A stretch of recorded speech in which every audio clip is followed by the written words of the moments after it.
tomorrow, July 4th, is Freedom Day. Okay, it's a Freedom Day for us, celebrating our independence here in America.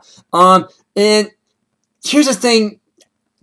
I'm sick of the establishment that we have from both parties. I'm sick of it. We got these Democrat rhinos, Marco Rubio Rhino, and they got Chris Christie as a Pillsbury Doughboy, as posing as Krispy Kreme of New Jersey. I'm tired of this guy. We don't need this. Here's the thing. Krispy Kreme said that we need to shut down the bridge. Well, that's fine. Shut down the bridge.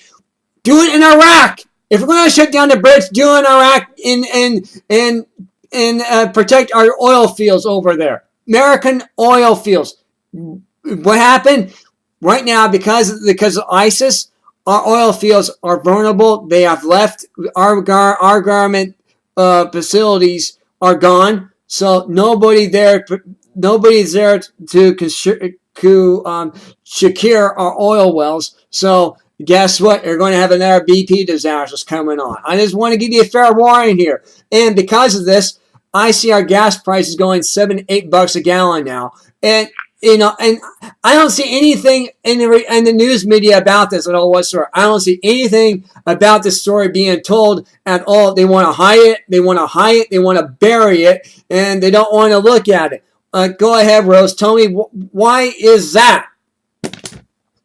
Well, it's really a tragedy what's happened over the past, say 25 years, because these agendas have been in the works for a long time, and this socialist type of agendas have been in the works for a very long time. Mm-hmm. I was on AM/FM radio talking about it with Patriots before they were educating me, and I could hardly believe what they were saying was going to happen to the USA if the American people didn't wake up. The American people didn't wake up. They thought they were conspiracy theories, and now they're finding out that the conspiracy theorists are not the patriots. Right. They are people in public office and behind the scenes and in corporations, and these theories are coming into reality, and we're witnessing it before our very eyes, the devastation of the USA. And this is why they create tyrannical, unconstitutional laws.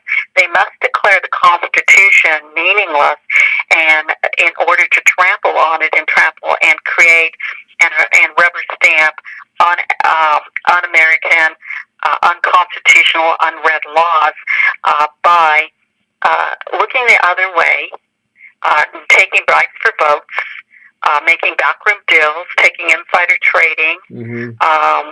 Taking no-bid contracts for lots and lots of money, and taking campaign funding from big corporations. So they all set themselves up, and they think they're all going to be safe. Well, they're not, because evil begets evil, and it will all come around because of karma. And eventually, if this isn't stopped and they don't wake up. And what's interesting about this is that they create these unconstitutional, tyrannical, draconian laws against the American people, where they're even arresting 5-year-olds, and which is insane. And they want to arrest Americans based on accusation only, stop freedom of speech, take away our guns while they're arming anti-American organizations across the oceans and the borders. They're supplying guns over there, and nobody knew anything about that for 2 years. So how did Congress not know that millions and millions of dollars were being diverted from the recovery fund to use straw men to buy untracked guns over into Mexico and sell untracked guns to untracked cartel members, when surveillance of criminals is law enforcement 101. Anyway, nobody knew anything about that. Nobody knows about how the funding, where the funding came from, or how it happened, or anything. So that's amazing in itself, and the IRS now knows nothing. And so they have no emails, and conveniently, in my opinion, right, because hard drives do not erase emails. And so anyway, the interesting part about all this is in my book, Fight Back Legal Abuse.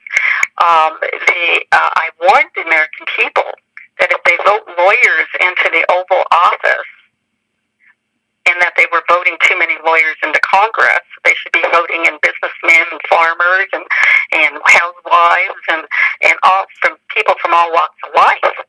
But the lawyers are running the nation and the world, and that's the truth. What? And what's happened is by voting lawyers into the Oval Office, they have morphed all three branches of government into one. What? And lawyers protect lawyers. Lawyers are self-protecting, self-policing, and self-investigating now. They investigate themselves. What? And so for self-gain and self-protection. So what we have is we have been voting lawyers into office, into the Oval Office, morphing all three branches of government into one, and there's no checks and balances. We've eliminated checks and balances by this process. Yeah, I know. I totally agree.